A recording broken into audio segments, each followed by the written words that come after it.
কোচের ভুলে সিঙ্গাপুরের বিপক্ষে ঘরের মাঠে হারতে হয়েছে বলে মনে করেন জাতীয় দলের সাবেক ফুটবলাররা। সঠিক সময়ে সঠিক সিদ্ধান্ত নিলে ম্যাচে জয়ের সম্ভাবনা ছিল বলে মনে করেন তারা।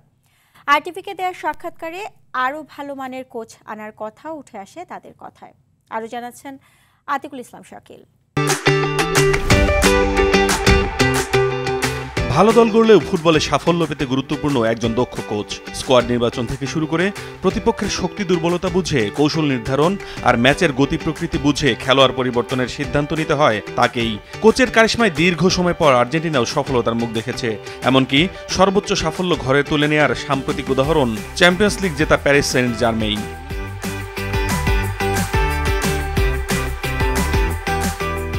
ভালো দল গড়েও সিঙ্গাপুরের বিপক্ষে বাংলাদেশের ব্যর্থতার পেছনে কোচ হাবিয়ের কাবরেরার কয়েকটি ভুল সিদ্ধান্তকে দায়ী করছেন দেশের সাবেক ফুটবলাররা। কোচের এখানে একটা বড় প্রবলেম ছিল, যেটা যখন দেখেন রাকিব যখন বল গোল করেছে, সে কি করেছে, রাকিবকে রাইট ব্যাকে দিয়েছে।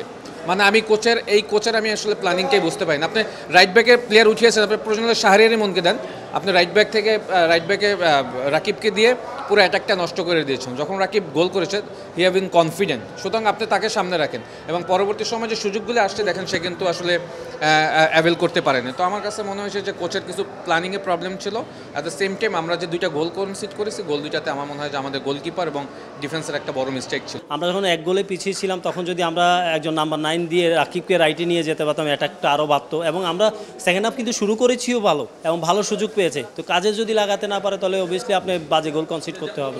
আগের ম্যাচে ভুটানের বিপক্ষে ভালো খেলা ও এক গোলে অ্যাসিস্ট করা অধিনায়ক জামাল ভুঁইয়াকে মাঠে না নামানোর পাশাপাশি প্রশ্ন উঠেছে সদ্য ভাই হারিয়ে মানসিকভাবে বিপর্যস্ত গোলকিপার মিতুল মার্মাকে স্কোয়াডে রাখা নিয়েও। ইরফান ফান্দি ওকে নিয়ে কিন্তু সবাই ভেবেছিল সেই গোল করেছে এবং তাকেই কিন্তু কেন্দ্র করে আপনার সিঙ্গাপুর টিম কিন্তু অ্যাটাকগুলো তৈরি করেছে এবং তাকেই কেন্দ্র করে সব কিছু। তো আমার মনে হয় এই জায়গায় মনে হয়েছে ইরফান ফান্দিকে ঠিকমতো মার্কিং করা হয়নি এবং যে গোল রিসিভ করেছি সেখানে আমার কাছে যেটা মনে হয়েছে, অ্যাজ এ গোলকিপার ছিলাম এবং গোলকিপার কোচ ছিলাম, আমার মনে হয় মিতুলের ফিক্সড করাটা আরও দরকার ছিল, ভালো জায়গায় ফিক্সড করা উচিত ছিল দুটো গোলের ব্যাপারেই। মানে এত বড় একটা ম্যাচের যে প্রেশার, সেই প্রেশারও যদি চিন্তা করেন 3-4 দিন আগে ওর ভাই মারা গেছে মিতুলের, তো আমার মনে হয় যে এখানে যদি মিতুলের জায়গায় যদি রিপ্লেস কাউকে খেলানো যেত, কারণ এত বড় একটা ডিজাস্টারের পর এত বড় ম্যাচে অবভিয়াসলি হতেই পারে এটা। হামজা, সমিত, ফাহমিদুলদের সমন্বয়ে গড়া টিম বাংলাদেশকে সাফল্য এনে দিতে তাই আরও হাই প্রোফাইল কোচ আনা প্রয়োজন বলে মনে করেন সাবেক ফুটবলাররা।